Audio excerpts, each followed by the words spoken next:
ಎಲ್ಲರಿಗೂ ನಮಸ್ಕಾರ. ಮತ್ತೊಂದು ವಿಡಿಯೋಗೆ ಸ್ವಾಗತ. ಬಿಗ್ ಬಾಸ್ ಸೀಸನ್ 11ನೇ ವಾರದ ಕತೆ ಕಿಚ್ಚನ ಜೊತೆ ಪಂಚಾಯತಿ ಶುರುವಾಗಿದೆ. ಈ ಪಂಚಾಯತಿಯಲ್ಲಿ ಪ್ರಮುಖವಾಗಿ ಯಾರಾದರೂ ತಪ್ಪು ಮಾಡಿದ್ರೆ ಅವರಿಗೆಲ್ಲ ಕ್ಲಾಸ್ ಇರುತ್ತೆ, ಮೆಚ್ಚುಗೆಯವರಿಗೆ ಚಪ್ಪಾಳೆ ಇರುತ್ತೆ.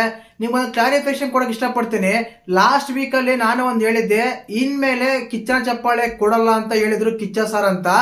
ಆದ್ರೆ ನಮ್ಗೆ ಟೆಲಿಕಾಸ್ಟ್ ಮಾಡಿರಲಿಲ್ಲ. ಅವ್ರು ಹೇಳಿದ್ದು ನಿಜ, ಸ್ಟೇಜ್ ಮೇಲೆ ಆ ವೇದಿಕೆ ಮೇಲೆ ಇನ್ಮೇಲೆ ನಾನು ಕಿಚ್ಚನ ಚಪ್ಪಾಳೆನೇ ಕೊಡಲ್ಲ, ಕಿಚ್ಚನ ಚಪ್ಪಾಳೆ ಕೊಟ್ಟರೆ ಅವ್ರನ್ನ ಟಾರ್ಗೆಟ್ ಮಾಡ್ತೀರಾ ನೀವು ಅಂತೇಳಿ ಕಿಚ್ಚ ಸರ್ ಹೇಳಿದ್ದು ನಿಜ. ಬಟ್ ನಮಗೆ ಎಡಿಟ್ ಮಾಡಿ ಅದರಲ್ಲಿ ತೋರಿಸಲಿಲ್ಲ ಎಪಿಸೋಡಲ್ಲಿ. ಆದ ಕಾರಣ ಕ್ಲಾರಿಫಿಕೇಶನ್ ಏನಂದ್ರೆ, ಈ ವಾರ ಕೂಡ ಕಿಚ್ಚನ ಚಪ್ಪಾಳೆ ಕೊಡ್ತಾರೆ ಯಾರಿಗಾದ್ರು ಅಂತ. ಮತ್ತೆ ಯಾರಿಗೆ ಸಿಕ್ತು ಕಿಚ್ಚನ ಚಪ್ಪಾಳೆ ಅಂತೆಲ್ಲ ಮಾತಾಡೋಣ. ದಯವಿಟ್ಟು ಚಾನಲ್ ಯಾರು ಹೊಸ ನೋಡ್ತಿದ್ರೆ ಮಿಸ್ ಮಾಡ್ದಾನೆ ಸಬ್ಸ್ಕ್ರೈಬ್ ಮಾಡಿ, ಲೈಕ್ ಮಾಡಿ, ಶೇರ್ ಮಾಡಿ. ಮೊದಲೇದಾಗಿ ವಾರ ಅಂತ ತಗೊಂಡಾಗ ಯಾರೆಲ್ಲ ಚೆನ್ನಾಗಿ ಆಡಿದ್ರು, ಯಾರೆಲ್ಲ ಚೆನ್ನಾಗಿ ಆಡ್ಲಿಲ್ಲ ಎಲ್ಲ ಕನ್ಸಿಡರ್ ಮಾಡಿ. ಆಟದಲ್ಲಿ ಆಕ್ಟಿವ್ ಇರೋರು ಯಾರು, ಅದಾದ್ಮೇಲೆ ಆಟ ಆಡಿದ್ಯಾರು, ಟಾಸ್ಕ್ ಎಲ್ಲ ಗೆದ್ದಿದ್ಯಾರು, ಮಾತಿನ ಮೇಲೆ ನಿಂತಿದ್ಯಾರು, ಸ್ಟ್ಯಾಂಡ್ ತಗೊಂಡಿದ್ಯಾರು, ಇವೆಲ್ಲ ಕನ್ಸಿಡರ್ ಮಾಡ್ತಾರೆ. ಇವೆಲ್ಲ ಕನ್ಸಿಡರ್ ಮಾಡಿದಾಗ ನಮಗೆ ಮೊದಲೇ ನೆನಪು ಬರೋದು ರಜತ್ ಅವರು. ಟಾಸ್ಕ್ ಎಲ್ಲ ಚೆನ್ನಾಗಿ ಆಡಿದ್ರು, ಆಮೇಲೆ ಗುಂಡೆಲ್ಲ ಮಾಡಿಸ್ಕೊಂಡ್ರು, ಸ್ಟ್ಯಾಂಡ್ ಅಂತ ತಗೊಂಡ್ರು, ಸಜೆಷನ್ ಅಂದಾಗ ಕೊಟ್ರು ಮೋಕ್ಷಿತ್ ಅವ್ರಿಗೆ. ಅದಾದ್ಮೇಲೆ ಆಟ ಎಲ್ಲ ಆಡಿದ್ರು. ಆಮೇಲೆ ಮತ್ತು ಚೈತ್ರ ಹತ್ರ ಎಲ್ಲ ಆರ್ಗ್ಯುಮೆಂಟ್ಸ್ ಮೇಲೆ ಇತ್ತು, ಇದೆಲ್ಲ ಬರುತ್ತೆ. ಇನ್ನೊಬ್ರು ಬಂದ್ಬಿಟ್ಟು ನಮ್ಮ ಗೌತಮಿ ಜಾಧವ್ ಅವರು. ಇವ್ರು ಅಷ್ಟೇನೆ ಒಂದು ಸಮರ್ಥನೆ ಅಂತ ಬಂದಾಗ, ಮಂಜಣ್ಣನ ಸಮರ್ಥನೆ ಮಾಡ್ಕೊಂಡು ಬಂದಾಗ ತುಂಬಾನೇ ಚೆನ್ನಾಗಿ ಮಾತಾಡಿದ್ರು. ಅದಾದ್ಮೇಲೆ ವೀಕೆಂಡ್ ಆದ್ಮೇಲೆ ಲಾಸ್ಟ್ ವೀಕ್ ನಮ್ಮ ಕಿಚ್ಚ ಸರ್ ಹೇಳಿದ್ ನಿಜ, ನಾನು ಇನ್ಮೇಲೆ ಇಂಡಿವಿಜುವಲ್ ಗೇಮ್ ಆಡ್ತೀನಿ, ನಂದಂತ ಬಂದಾಗ ನಾನೇ ಆಡ್ತೀನಿ, ನಿನ್ಗೆ ಯಾವುದೇ ಕಾರಣಕ್ಕೂ ಬಿಟ್ಕೊಡಲ್ಲ, 10 ಜನ ಯಾರು ಇರ್ತಾರೋ ಅದೇ ರೀತಿ ನೀನುಗಳು ಅಂತೇಳಿ ಮಂಜಣ್ಣನಿಗೆ ಸ್ಮಾಲ್ ಆಗಿ ವಾರ್ನಿಂಗ್ ಕೂಡ ಕೊಟ್ಟಿದ್ರು.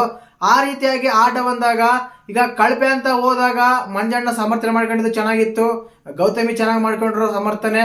ಟಾಸ್ಕ್ ಅಂತ ಬಂದಾಗ ಮಿರ್ಚಿ ಮತ್ತು ಹಾಗಲಕಾಯಿ ತಿಂದ್ರು, ಆ ಟಾಸ್ಕ್ ಅಲ್ಲಿ ಗೆದ್ರು. ಅದಾದ್ಮೇಲೆ ಕ್ಯಾಪ್ಟನ್ಸಿ ಟಾಸ್ಕ್ ಅಂತ ಬಂದಾಗ ಕ್ಯಾಪ್ಟನ್ಸಿ ಟಾಸ್ಕ್ ಆಡೋಕ್ಕೆ ಟಾಸ್ಕ್ ಆಡಿದ್ರು ಬಿಗ್ ಬಾಸ್ ಮಾತು ಕೇಳಿ.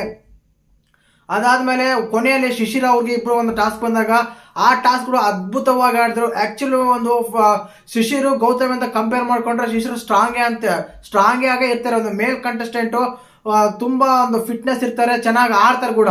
ಆ ಕಾರಣಕ್ಕೂ ಆದ್ರೂ ಆ ಟಾಸ್ಕ್ ಅಲ್ಲಿ ತುಂಬಾ ಚೆನ್ನಾಗಿ ಗೆದ್ರು ನಮ್ಮ ಗೌತಮಿ ಜಾಧವ್ ಅವರು.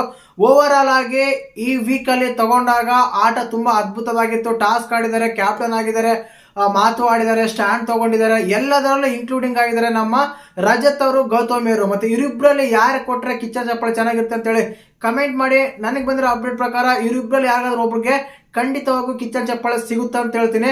ಬಟ್ ನಾನು ಹೇಳ್ತಿರೋದೇನೆಂದ್ರೆ, ಈ ವಾರದ ಕಿಚ್ಚನ ಚಪ್ಪಾಳೆ ಗೌತಮಿ ಜಾಧವ್ ಅವರಿಗೆ ಸಿಕ್ಕಿದೆ ಅಂತ ಹೇಳಿ ಅಪ್ಡೇಟ್ ಬರ್ತಾ ಇದೆ. ಮತ್ತೆ ಇದ್ರ ಬಗ್ಗೆ ಏನಂತ ನೀವು ಕಮೆಂಟ್ ಮಾಡಿ.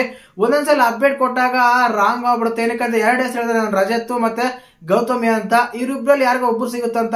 ಬಟ್ ನನಗೆ ಪರ್ಟಿಕ್ಯುಲರ್ ಆಗಿ ಹೇಳಿದ್ ಮಾತ್ರ ನಾನು ಗೌತಮಿ ಜಾಧವ್ ಅಂತ ಇವರಿಗೆ ಸಿಕ್ತೆ ಅಂತ ಹೇಳಿ ಅಪ್ಡೇಟ್ ಬಂದಿದೆ.